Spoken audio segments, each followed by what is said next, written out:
Does the word nirvana mean anything to you? Some might say it is emancipation, release, or liberation, which is, by the way, quote-unquote, the exact definition from Wikipedia. But the real people know exactly what I'm talking about. That is the legendary grunge rock band Nirvana, mostly known for their best hit Smells Like Teen Spirit. We can trace the origins of Nirvana, the band, to Kurt Cobain's and Chris Novoselic's high school friendship. In fact, Cobain met Chris Novoselic, a fellow music lover and the future bassist of Nirvana, during his high school years in Aberdeen, Washington. The two initially connected over a shared appreciation for punk rock, and after several attempts, Cobain finally convinced Novoselic to form a band. They ended up starting a band called The Sellouts, which was a Creedence Clearwater Revival tribute band. In this band, Cobain played drums, Novoselic played guitar and did vocals, and for a short time, Steve Newman played bass. Later in 1986, there was another unsuccessful attempt to start a band, this time with original songs, but it failed after a mere month. In 1987, the drummer Aaron Burkhardt joined Cobain and Novoselic, and they practiced material from Cobain's Fecal Matter tape, later also writing new music. At the beginning of its way, Nirvana went through lots of names, including Skid Row, Ted Ed Fred, Bliss, Brown Towel, and Pen Cap Chew. Cobain explained his choice for the eventual name Nirvana. "I wanted a name that was kind of beautiful or nice and pretty instead of a mean, raunchy punk name like the Angry Samoans."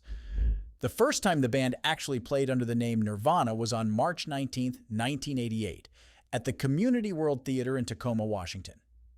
In addition to their struggle to keep a name, they also churned through a slew of drummers searching for the perfect fit to complement Cobain's gritty guitar and Novoselic's thunderous bass. One of the most notable drummers is, of course, Dave Grohl, known later as the founder of Foo Fighters, who was introduced to Kurt and Chris by Melvin's frontman Buzz Osborne, who set the stage for what would become a legendary trio. During these formative years, they were heavily influenced by the local band The Melvins, whose sludge metal sound left a mark on Cobain's songwriting approach.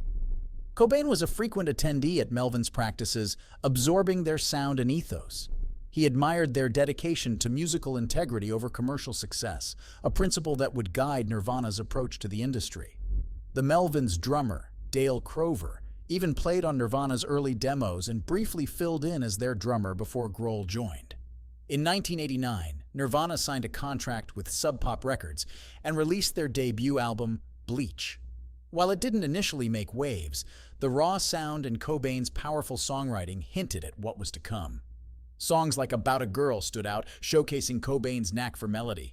The year 1991 marked a seismic shift in the music landscape, thanks in no small part to Nirvana's sophomore effort, Nevermind. It was the album that catapulted the trio from the Pacific Northwest's murky underground scene to the spotlight of mainstream success. With its anthemic first single, Smells Like Teen Spirit, Nirvana struck a chord with an entire generation. Its enigmatic lyrics, coupled with an infectious melody, became the rallying cry of disaffected youth around the world.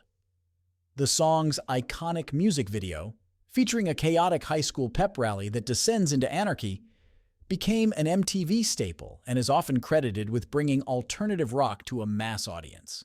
The rest of the album was equally impactful.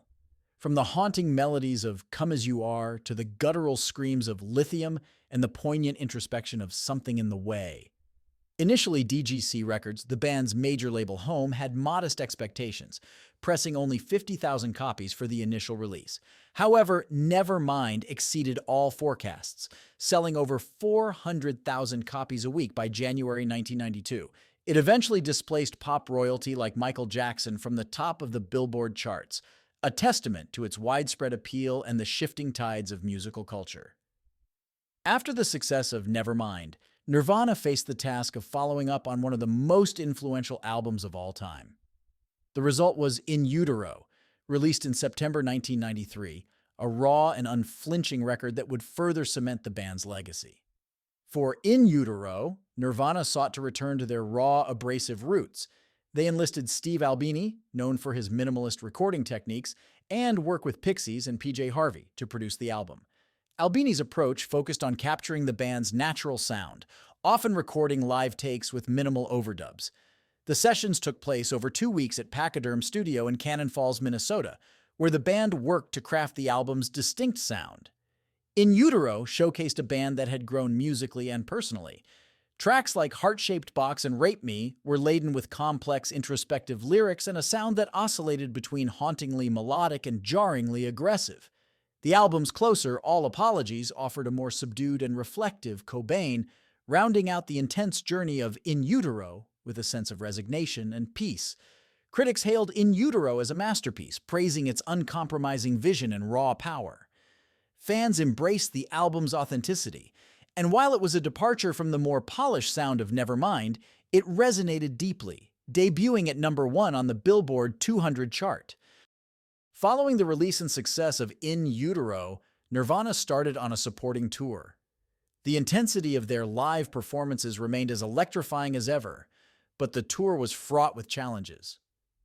Kurt Cobain's health issues, led by drug addiction, began to take a toll on the band's dynamic and their ability to perform. Despite the personal struggles, the band continued to make television appearances and headline music festivals, including a memorable performance at the 1993 MTV Video Music Awards, where they played Rape Me and Lithium. Cobain's battle with heroin addiction and the pressures of fame became increasingly public. In March 1994, Cobain was hospitalized in Rome for what was officially described as an accidental overdose of champagne and Rohypnol. The incident was later revealed to be a suicide attempt. Nirvana's final months were marked by Cobain's deteriorating health and struggles with the band's direction. Despite this, one of their most revered performances came during this time. The acoustic set for MTV Unplugged in New York, recorded in November 1993 and aired a month later. The performance showcased a different side of Nirvana, with stripped-back renditions of their own songs and covers, highlighting Cobain's raw talent as a songwriter and storyteller. On April 8, 1994, the world was shocked by the news of Kurt Cobain's death at his home in Seattle. His passing was ruled a suicide, and it effectively marked the end of Nirvana. Cobain's death left fans in the music community in mourning, and the band's planned projects, including a scheduled European tour, were canceled. While Nirvana's time as a band was over, their music continued to resonate. Chris Novoselic and Dave Grohl would go on to pursue other musical endeavors, with Grohl finding great success as the frontman of the Foo Fighters. Nirvana's influence can still be heard in countless bands today, and their induction into the Rock Hall of Fame in 2014 served as a testament to their enduring impact on music and culture. Nirvana's journey, though cut short, left an unbelievable mark on the world. They redefined the sound of rock and became a voice for those who felt misunderstood. As we reflect on their legacy, it's clear that Nirvana was more than just a band. They were a cultural phenomenon. What are your thoughts on Nirvana's lasting impact? Share your stories and favorite Nirvana moments in the comments below. If you enjoyed this video, give me a like, share it with friends, and don't forget to subscribe for more interesting videos. See you next time.